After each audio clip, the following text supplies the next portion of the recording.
사랑하는 은혜와 진리 장로교회 교우 여러분, 어젯밤도 평안하셨습니까? 오늘도 우리의 삶의 중심에 하나님을 모시고 하나님의 말씀대로 살아감으로 하나님의 인도하심과 보호하심을 경험하는 성도들이 되시기를 주님의 이름으로 축원합니다. 오늘 새벽에 만나 본문은 민수기 3장입니다.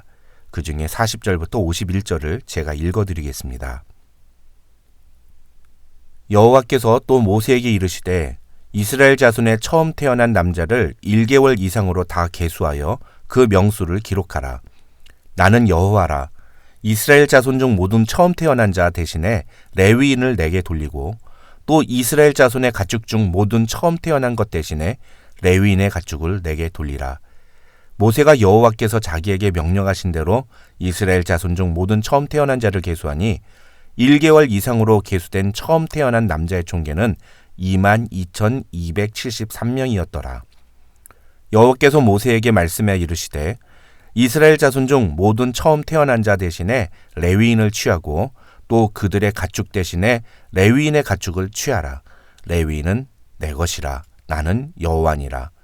이스라엘 자손의 처음 태어난 자가 레위인보다 273명이 더 많은즉 속전으로 한 사람에 5세겔씩 받되 성소의 세겔로 받으라. 한 세겔은 20계란이라. 그 더한 자의 속전을 아론과 그의 아들들에게 줄 것이니라.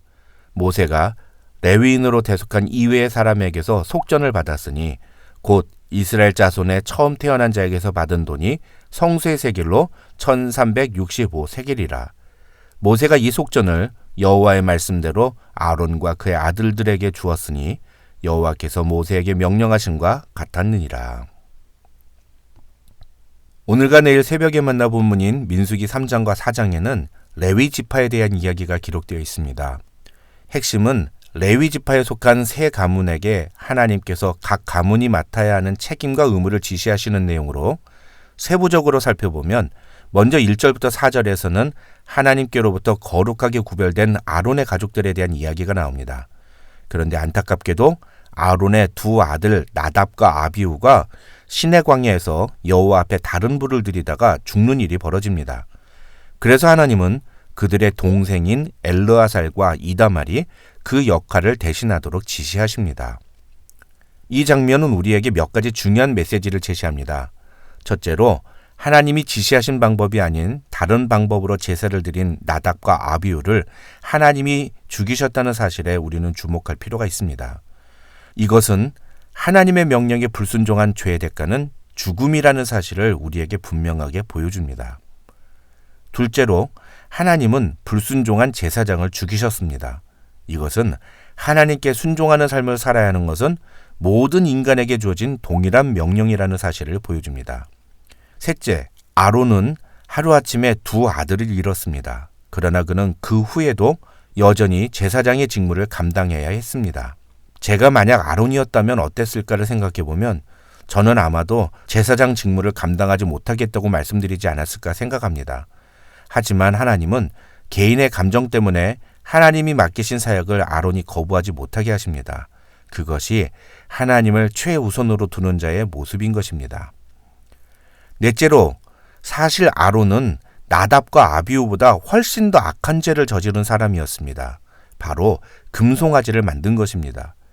그런데 그런 아론은 살려두신 하나님이 제단에서 사용하는 불이 아닌 다른 불을 가지고 하나님께 드렸다고 해서 하나님은 나답과 아비후를 죽이셨습니다. 왜 하나님이 이렇게 편파적이신지 우리는 다 이해할 수 없습니다. 그것은 전적으로 하나님의 주권에 달린 일입니다. 우리는 그저 하나님의 선택과 결정을 인정하고 그 앞에 무릎을 꿇어야 한다는 것입니다. 마지막으로 나답과 아비후가 죽은 후에 그들이 맡았던 책임과 역할이 그 동생 엘르아살과 이다말에게 넘겨졌다는 사실에 우리는 주목해야 합니다. 이것은 직분을 맡은 자가 제대로 사명을 감당하지 않으면 그 맡겨진 직분을 다른 사람에게 빼앗길 수 있다는 것을 보여줍니다. 내가 지금 직분을 받았을 때 그 직분에 충성하고 최선을 다하는 것이 직분 받은 자가 보여줘야 하는 바른 태도인 것입니다. 그 다음 5절부터 13절에서 하나님은 레위 지파에 대한 구별과 그 직무를 말씀하십니다. 하나님께서 레위 지파에 대해 말씀하신 것은 크게 세 가지로 요약할 수가 있습니다. 첫째, 하나님은 레위 지파로 하여금 제사장 아론과 온 회중의 제사 직무를 도우라고 명령하셨습니다. 저는 오늘날의 목회자를 구약시대 제사장으로 연결하는 것은 성경을 매우 잘못 이해하는 것이라고 말씀드렸습니다. 그러나 오늘 본문에서 제사를 집례하는 제사장과 그것을 뒤에서 서포트하는 레위인으로 그 역할이 구분되어 있듯이 오늘날 교회 안에서도 앞에서 예배를 인도하는 목회자와 뒤에서 여러 가지 모습으로 예배를 섬기는 예배위원들이 있는 것은 사실입니다. 그래서 예배를 인도하는 목회자뿐만 아니라 뒤에서 그 예배를 섬기는 예배위원들도 하나님께로부터 귀한 직무를 받은 자라는 책임의식과 그 직분을 귀하게 여기는 마음의 자세가 필요합니다. 둘째, 하나님은 레위 지파에게 회막과 그 기구를 관리하고 지킬 것을 명령하셨습니다. 즉, 제사를 돕고 섬기는 것만 중요한 것이 아니라 거기에 사용되는 각종 기구들을 보관하고 관리하며 지키는 것도 매우 중요한 일이라는 뜻입니다. 교회 안에서도 마찬가지입니다. 앞에 드러나고 많은 사람들에게 인정받는 자리만 중요한 게 아니라 아무도 보지 않는, 아무도 관심 갖지 않는 자리에서 교회의 시설을 관리하고 보수하는 일을 하는 것도 하나님 보시기에는 매우 귀중한 일이라는 것입니다. 마지막으로 하나님은 레위 지파에 속한 남자가 이스라엘 자손 등에 태어난 모든 장자를 대신하게 하시겠다고 말씀하셨습니다. 다시 말해서 레위 지파 남성 한 명이 이스라엘 민족에 속한 모든 가문의 장자를 대신하는 역할을 맡았다는 것입니다. 이 내용은 뒤에 이어지는 40절부터 51절을 다룰 때 다시 자세하게 설명드리겠습니다. 그 다음 14절부터 39절에서 하나님은 그렇게 구별된 레위인들, 즉 레위의 세 아들인 게르손, 고핫, 무라리의 자손들이 각각 맡아야 하는 책임과 역할들을 말씀하십니다. 여기서 중요한 포인트는 이 세 가문의 남자의 숫자를 세는 방법이 다른 지파들과 달랐다는 것입니다. 다른 지파는 20세 이상으로 전쟁에 참여할 수 있는 남자들의 숫자를 카운트했습니다. 그런데 레위 지파는 태어난 지 1개월 이상 된 남자는 모두 다 숫자에 포함시켰습니다. 갓 태어난 아이는 성막을 위해 아무것도 일을 할 수가 없었습니다. 그럼에도 불구하고 그런 아이까지 숫자에 포함하신 이유는 아까 말씀드린 것처럼 그 레위 지파에 속한 남자아이 한 명이 다른 이스라엘 지파 한 가문에서 태어난 장자 한 명을 대표하기 때문입니다. 다시 말해서 그 아기는 무언가를 해서 그 존재의 의미가 있는 것이 아니라 그냥 그 존재 자체가 의미가 있는 사람이라고 볼 수 있다는 것입니다. 교회 안에도 갓 태어난 어린아이와 같은 세신자들이 있습니다. 그들은 어쩌면 교회 안에서 아무 일도 할 줄 모르는 사람이라고 할 수 있습니다. 그러나 우리는 그들을 바라보면서 그들이 무언가를 할 수 있기 때문에 그들을 귀하게 여기는 것이 아니라 그 존재 자체를 귀하게 여길 줄 알아야 합니다. 그들은 하나님께서 피로 값주고 사신 귀한 영혼들이기 때문입니다. 마지막으로 40절부터 51절에서 하나님은 이스라엘 지파 중에 장남의 숫자를 세라고 명령하십니다. 하나님은 이스라엘 자손 중에 모든 처음 태어난 자 대신에 레위인을 내게 돌리고 또 이스라엘 자손의 가축 중에서 모든 처음 태어난 가축을 대신하여 레위인의 가축을 하나님께 돌리라고 명령하셨습니다.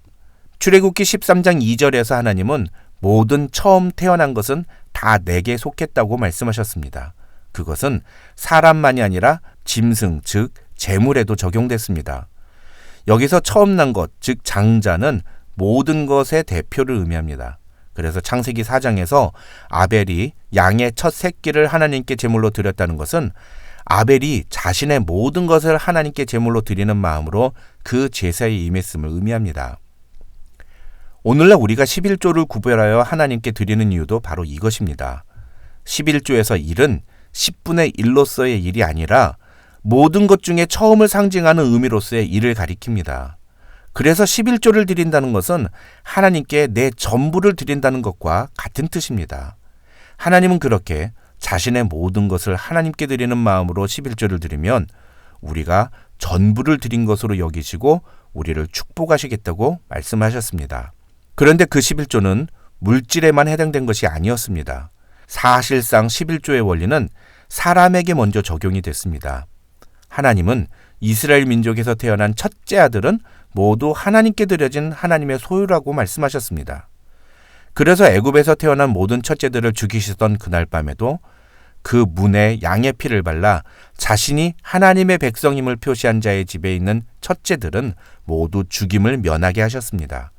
그리고 그렇게 하나님께 구별된 하나님의 소유가 된 장자들은 하나님을 위해 살 것을 요구하시면서 오늘 본문에서 하나님은 그 일을 레위인이 대신하도록 명령하셨습니다.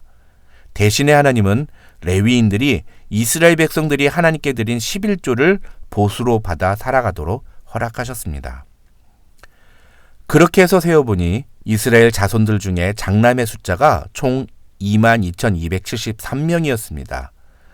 그런데 39절을 보시면 레위인 중에 1살 이상 된 남자의 숫자는 모두 22,000명이었습니다. 다시 말해서 레위인이 273명이 부족했던 것입니다. 하나님은 그 비용을 1인당 5세겔로 계산해서 속전세를 아론과 그의 아들들에게 주라고 명령하십니다. 여기서 우리는 속전이란 단어에 주목해야 합니다. 이 속전은 몸값을 치른다는 의미로 기독교의 핵심 사상 중에 하나이며 하나님의 은혜를 보여주는 대표적인 개념입니다. 이 속전이라는 단어를 요즘 우리가 쓰는 말로 바꾸면 바로 구속이라고 할 수 있습니다. 여기서 구속은 영어로 arrest가 아니라 redeem입니다. 값을 주고 샀다는 겁니다. 이 속전을 최종적으로 완성하신 분은 바로 하나님의 아들 예수 그리스도이십니다. 예수님은 우리의 죄값을 지불하심으로 우리를 속전하셨습니다.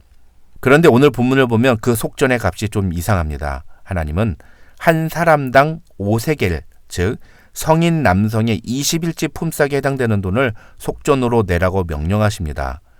이 정도 액수는 사실 한 사람의 몸값치고는 그리 비싼 금액이 아닙니다.